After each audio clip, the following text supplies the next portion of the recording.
Hello students, स्वागत है आप सभी का एक और नई एपिसोड वीडियो में। कैसे हैं आप सब? उम्मीद करता हूं मस्त ही होंगे। तो अभी हम कर रहे हैं क्लास 12 के ज्योग्राफी फिफ्थ पार्ट भूमि संसाधन तथा कृषि। इसके लघु उत्तरीय प्रश्नों को भी देखेंगे और मल्टीपल चॉइस क्वेश्चन को भी देखेंगे। सभी क्वेश्चन को देखेंगे, टेंशन लेने का जरूरत नहीं है। लॉन्ग प्रश्नों को भी देखेंगे जो कि 2024 में आएगा ही आएगा। ये प्रश्न सब देख लेना, एग्जाम सेंटर से बाहर आओगे उस टाइम मिला के देख लेना कि ये सब प्रश्न आया था या फिर नहीं आया था। तो चलिए जल्दी से शुरुआत करते हैं। प्रश्न की ओर चलते हैं जल्दी से। सबसे पहले हम लोग सब्जेक्टिव क्वेश्चन की ओर चलते हैं। सबसे पहले वेरी शॉर्ट आंसर क्वेश्चन को देखेंगे। तो गन्ना का उत्पादन सबसे अधिक कहाँ किया जाता है? तो उत्तर प्रदेश में किया जाता है। कहाँ पे? तो उत्तर प्रदेश। शुष्क क्षेत्रों में मृदा अपरदन का मुख्य कारण क्या है? तो वायु और जल है। और सबसे बड़ा मूंगफली उत्पादक राज्य कौन सा है? तो कौन है? तो गुजरात है। और सबसे बड़ा बाजरा उत्पादक राज्य कौन सा है? तो वो है राजस्थान। हरित क्रांति क्या है? तो हरित क्रांति शब्द का संबंध आधुनिक प्रौद्योगिकी के विषय प्रौद्योगिकी के प्रयोग से कृषि उत्पादन, विशेष रूप से उत्पादन खाद का उत्पादन में वृद्धि करने से है। खाद का वृद्धि करने से है। तो हरित क्रांति क्या है? हरित क्रांति क्या है? तो हरित क्रांति शब्द का संबंध आधुनिक प्रौद्योगिकी के प्रयोग से कृषि उत्पादन, विशेष रूप से खाद्य उत्पादन में वृद्धि करने से है। कर्तन और दहन कृषि को परिभाषित करें। कर्तन और दहन को परिभाषित करें तो प्रारंभिक जीविका निवहार कृषि, जिसमें वनस्पति को काटकर जला दिया जाता है, उसे बनी राख और मिट्टी में मिला देते हैं और उसी पर खेती करते हैं। आप चलते हैं शॉर्ट आंसर और क्वेश्चन को देखते हैं। क्वेश्चन नंबर 1, भारतीय कृषि की प्रमुख समस्याओं का उल्लेख कीजिए। वर्तमान में भारतीय कृषि के प्रमुख रूप से निम्नलिखित समस्याओं का सामना करना पड़ रहा है। और अनियमित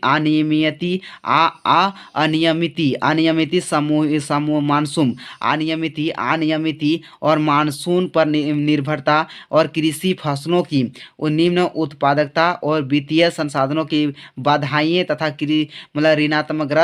ऋणात्मकग्रस्त भूमि और सुधारों में कमी, खेतों का छोटा आकार तथा विखंडित जोत और वाणिज्यीकरण का अभाव और व्यापक अल्प और बेरोजगारी, कृषि योग्य और भूमि का निम्नीकरण। और क्वेश्चन नंबर 2, भारत में कृषि की विशेषताएं का वर्णन कीजिए। भारतीय कृषि की प्रमुख विशेषताएं निम्नलिखित है। कैसा है? तो कृषि भारत के निवासियों के जीवन और निवाह का सर्वाधिक महत्वपूर्ण साधन है और कृषि भारत की राष्ट्रीय आय का सबसे बड़ा स्रोत है और कृषि उत्पादित वस्तुओं का देश एवं विदेशी व्यापार में महत्वपूर्ण स्थान है। और चौथा में भारत में उत्पादित कृषि फसलों के अंतर्गत खाद्यान्नों की प्रधानता पाई जाती है। और पांचवा पॉइंट में कृषि योग्य की भूमि के क्षेत्र की दृष्टि से भारत का चीन के बाद विश्व में दूसरा स्थान है। और सामान्यतः भारत में विश्व में अधिकांश कृषि भूमि पर 2 से अधिक फसलें उत्पादित की जाती है। उसके बाद क्वेश्चन नंबर 3, भारत में कृषि विकास का वर्णन कीजिए। देश की स्वतंत्रता प्राप्ति के बाद भारत सरकार का तत्कालीन उद्देश्य उत्थान को बढ़ाना था। भारत में कृषि विकास हेतु निम्नलिखित उपायों पर ध्यान दिया गया। और व्यापारिक फसलों, पॉइंट नंबर 1, व्यापारिक फसलों के स्थान पर खाद्यान्न फसलों का उत्पादन करना। पॉइंट नंबर 2, कृषि और गहनता को बढ़ाना। पॉइंट नंबर 3, अधिक उत्पादन कराने वाले बीजों का प्रयोग तथा रासायनिक उर्वरकों के प्रयोग में वृद्धि कर प्रति हेक्टेयर उत्पादन में वृद्धि। पॉइंट नंबर 4 में कीटनाशक रसायनों का प्रयोग तथा बहुफसलीय कार्यक्रम। पॉइंट नंबर 5, कृषि जलवायु नियोजन के द्वारा प्रदर्शित संतुलन को प्रोत्साहित करना। पॉइंट नंबर 6, उदारीकरण नीति तथा उन्मुक्त बाजार अर्थव्यवस्था। क्वेश्चन नंबर 4, फोर में यहाँ पे दिया हुआ है, फोर में चाय उत्पादन के लिए अनुकूल भौगोलिक दशाओं को उल्लेख कीजिए। भौगोलिक दशाओं का उल्लेख कीजिए। चाय उत्पादन के लिए अनुकूल भौतिक मतलब भौगोलिक दशाएं कुछ इस तरह से है, ऐसा लिखना है। चाय उत्पादन के लिए अनुकूल भौगोलिक दशाएं कुछ इस तरह से है। कैसा है? तो चाय की कृषि के लिए निम्नलिखित भौगोलिक दशाओं की आवश्यकता होती है। उसके बाद तापमान लिखना है। पॉइंट नंबर 1 तापमान में लिया चाय उष्ण और कटिबंधीय की उपजाऊ है और इसके लिए मानसूनी जलवायु और सर्वोत्तम मानी जाती है। चाय के पौधों के लिए 20 डिग्री से लेकर 30 डिग्री सेल्सियस तक तापमान आवश्यक होता है और पाला और कोहरा से बचने के लिए चाय की झाड़ियों और सुरक्षित पहाड़ियों और ढालों में लगाई जाती है। आप चलते हैं यहाँ पे, और यहाँ पे दिया है पॉइंट नंबर 2 में दिया है कि वर्षा चाय की कृषि यहाँ पे देखो, चाय की कृषि के लिए अधिक वर्षा की आवश्यकता होती है। क्या होती है? वर्षा की आवश्यकता होती है। इसके पौधों के लिए 150 से 200 सेंटीमीटर तक वर्षा आवश्यक होती है, किंतु जल और पौधों की जड़ों में रुकने नहीं चाहिए। और भारत की मिट्टी के बारे में पॉइंट नंबर 3, मिट्टी के बारे में आप लिखना है। तो मिट्टी भारत के पवित्र ढलों को पोटाश, लोहा एवं जीवांश में युक्त मिट्टी में चाय में उत्पादन अधिक होता है। आप पॉइंट नंबर 4 में लिखना है कि श्रमिक चाय के बागान लगाने उनकी देखभाल करने तथा झड़ियों से पत्तियों चुनने के लिए अधिक संख्या में शास्त्रीय श्रमिकों की आवश्यकता होती है। हो गया। आप चलते हैं क्वेश्चन नंबर 5 में पूछा है कि 5 में भारत में चावल उत्पादन के लिए अनुकूल भौगोलिक दशाओं को लिखिए। तो चावल उत्पादन के लिए अनुकूल भौगोलिक दशाएं। वर्षा के बारे में पॉइंट नंबर 1, वर्षा के बारे में लिखना है। सबसे पहले तो लिखना है भारत की मानसूनी वर्षा चावल की खेती के लिए अति महत्वपूर्ण तत्व है। 125 सेंटीमीटर से अधिक वर्षा वाले क्षेत्र में चावल की खेती बिना सिंचाई की सफलतापूर्वक की जाती है, जबकि 125 सेंटीमीटर से कम वार्षिक और वर्ष प्राप्त करने वाले क्षेत्रों में चावल की कृषि के लिए सिंचाई की सहायता लेनी चाहिए। चावल की खेती में जल भरा होना आवश्यक है। जल भरा होना चावल के लिए पौधों की तीव्र वृद्धि में सहायक होता है। आप चलते हैं पॉइंट नंबर 2 पे दिया है यहाँ पे तापमान के बारे में। तापमान में लिखना है चावल की कृषि 20 डिग्री सेल्सियस से लेकर तापमान वाले क्षेत्र में किन्हीं क्षेत्र में नहीं की जा सकती है। चावल की रोपाई के लिए समय 21 डिग्री सेल्सियस के बीच की अवस्था में 24 डिग्री सेल्सियस तथा काटते समय 27 डिग्री सेल्सियस तापमान उपयुक्त होना चाहिए। पॉइंट नंबर 3 में दिया है मिट्टी चावल की कृषि के लिए उपजाऊ और चिकनी या दोमट मिट्टी उत्तम रहती है और कछारी या चिकनी मिट्टी पौधों की जड़ों को जोड़ने हुए सीधा खड़ा रखती है। चावल की जापानी विधि से वो अधिक उपजाऊ लेने के लिए खेतों में कंपोस्ट खाद एवं रासायनिक उर्वरक का प्रयोग अधिक करना होता है। आप चलते हैं पॉइंट नंबर 4 में श्रमिक के बारे में लिखना है। श्रमिक के बारे में जो काम काज करता है, तो पानी से भरे खेतों में मशीनों का प्रयोग सरलता से नहीं किया जा सकता है, अतः चावल की खेती में काम करने के लिए काफ़ी श्रमिकों की आवश्यकता होती है। आप चलते हैं क्वेश्चन नंबर 6 में पूछा है कि वाणिज्य और पशुधन पालन की किन्हीं 3 विशेषताओं का उल्लेख कीजिए। तो पशुधन पालन की विशेषता निम्नलिखित है। पॉइंट नंबर 1 में यहाँ पे देना है। पॉइंट नंबर 1 वाणिज्य पशुपालन उसका अपेक्षाकृत अधिक अवस्थित एवं पूंजी प्रदान है। और पॉइंट नंबर 2 यह पश्चिमी संस्कृति से प्रभावित है एवं फार्म भी अस्थायी होते हैं। पॉइंट नंबर 3 इनमें से फ्रॉम विशाल क्षेत्र पर फैले होते हैं तथा संपूर्ण क्षेत्र में छोटी छोटी इकाइयाँ में विभाजित कर दिया जाता है। चराई के नियंत्रण करने के लिए इन्हें बाड़ लगाकर एक दूसरे के लिए अलग कर दिया जाता है। हो गया, पॉइंट नंबर 3 तक हो गया क्लियर। आप चलते हैं लॉन्ग क्वेश्चन की ओर चलते हैं। यहाँ पे आप चलते हैं लॉन्ग क्वेश्चन। यहाँ पे पूछा है कि भारतीय कृषि के प्रमुख समस्या का विवेचना कीजिए। भारतीय कृषि के प्रमुख समस्याओं की विवेचना कीजिए। तो भारतीय कृषि की समस्या कुछ इस तरह से निम्नलिखित 5 समस्या है। क्या क्या समस्या है? 5 समस्या।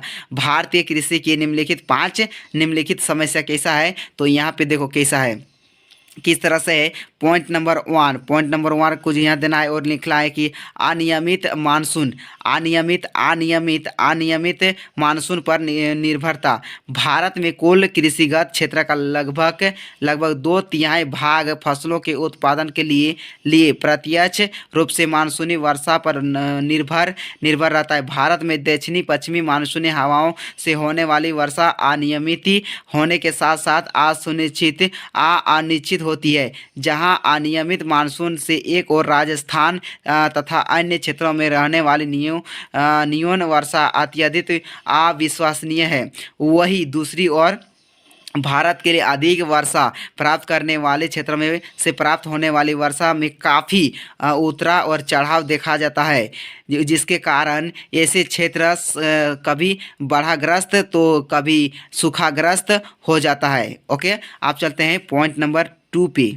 यहाँ 2 पे यहाँ लिखा है निम्न, यहाँ पे निम्न दिया है। निम्न उत्पादकता संयुक्त राज्य अमेरिका, रूस तथा जापान जैसे विकसित राष्ट्रों की तुलना में भारत में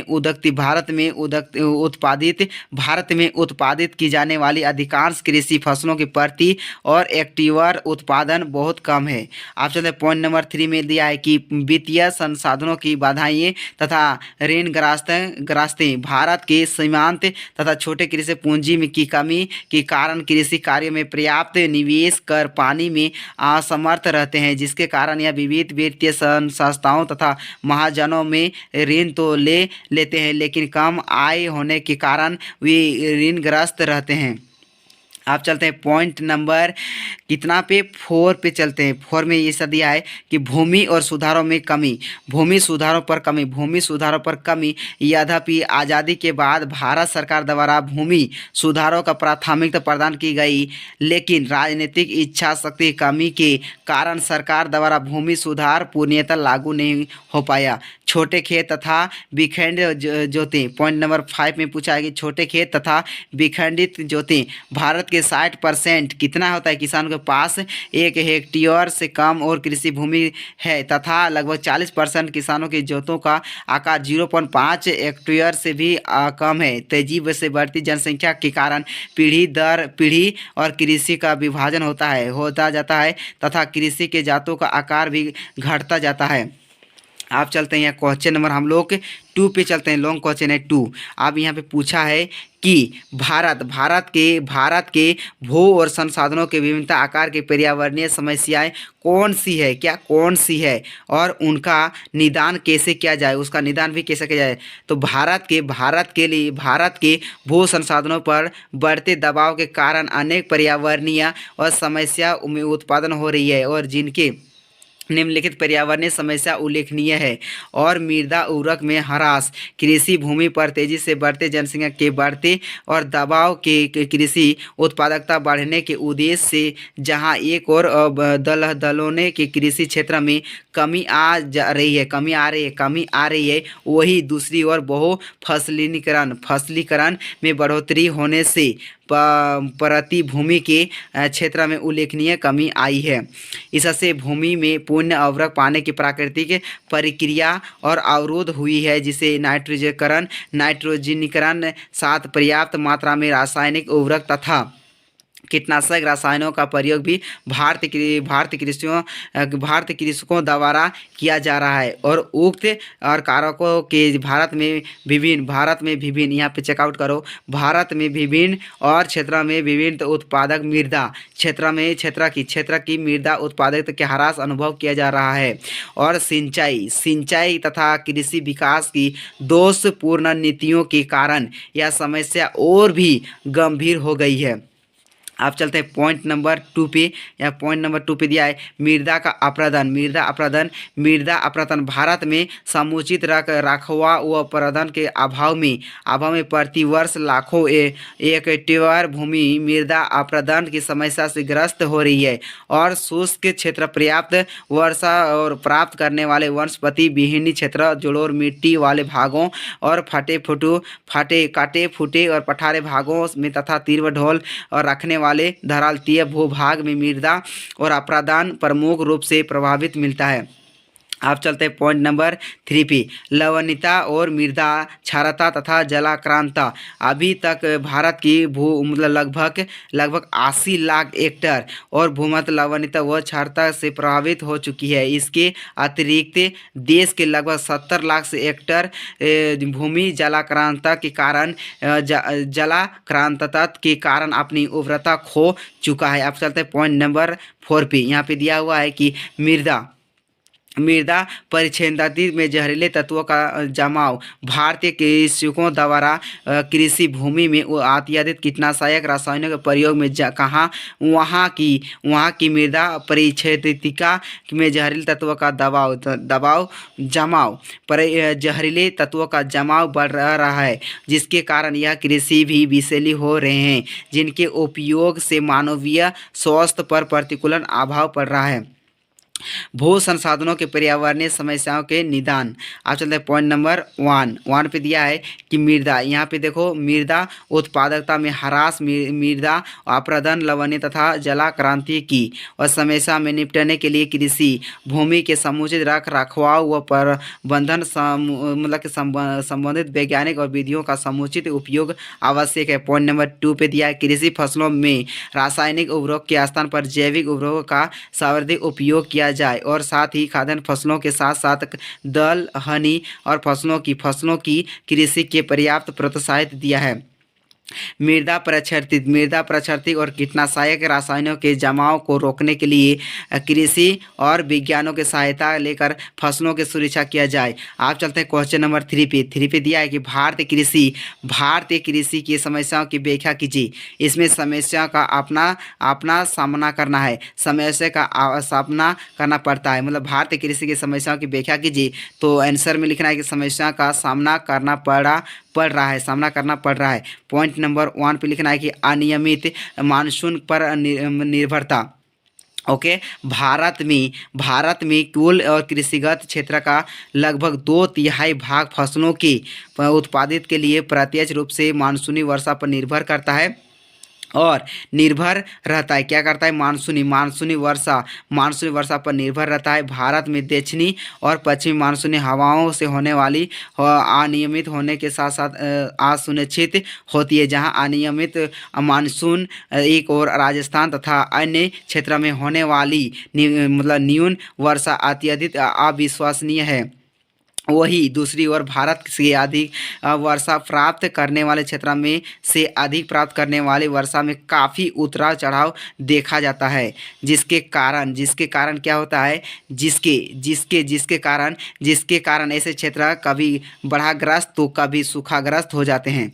आप चलते हैं पॉइंट नंबर 2 पे। निम्न उत्पादकता में क्या दिया है? निम्न उत्पादकता तो संयुक्त राज्य अमेरिका, रूस तथा जापान जैसे विकसित राष्ट्र की तुलना में भारत में उत्पादित की जाने वाली अधिकांश कृषि फसलों की प्रति हेक्टेयर उत्पादक बहुत कम है। इसके प्रमुख कारण भारत में सार्वजनिक उत्पादन का कम रहना तथा देश के शुष्क तथा आर्द्र शुष्क क्षेत्र में वर्षा पर निर्भर रहने वाली कृषि का प्रचलन मिलना है। अब चलते हैं पॉइंट नंबर 3 पर। वित्तीय और संसाधनों का बाधाएं तथा ऋणाग्रस्तता। भारत की सीमांत और तथा छोटे कृषि पूंजी की कमी के कारण कृषि और कार्य में पर्याप्त निवेश कर पाने में क्या होता है पाने में असमर्थ रहते हैं, जिसके कारण विविध वित्तीय संस्थाओं तथा महाजनों में ऋण तो लेते हैं, लेकिन कम आय होने के कारण वे ऋणग्रस्त हो रहते हैं। आप चलते हैं पॉइंट नंबर फोर में दिया हुआ है कि भूमि सुधारों में कमी। यद्यपि आज़ादी के बाद है ना, भारत का सरकार द्वारा भूमि सुधारों को प्राथमिकता प्रदान की गई, लेकिन राजनीतिक इच्छा शक्ति की कमी के कारण सरकार द्वारा भूमि सुधारे और पूर्णतः लागू नहीं हो पाए। यही कारण है कि देश में सरकार मतलब कृषि के द्वारा कृषि योग्य भूमि का वितरण आज भी आसमान है, जिसके कृषि विकास के पर्याप्त बल नहीं मिल सका।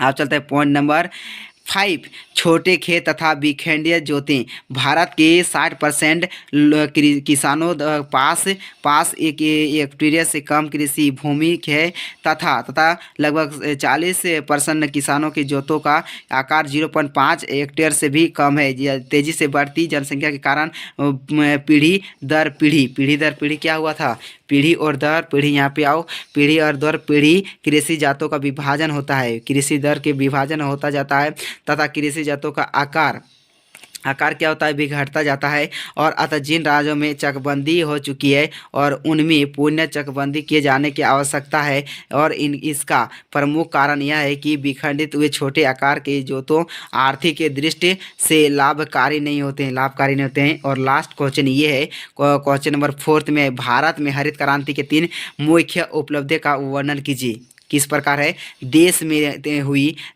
हुई हरित क्रांति, देश में हुई हरित क्रांति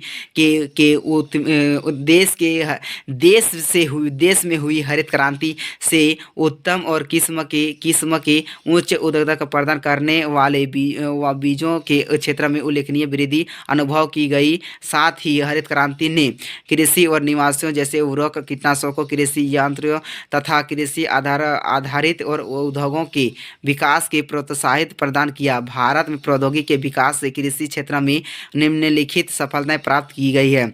पॉइंट नंबर 1 पे यहाँ दिया हुआ है, देश में चावल तथा गेहूं के प्रति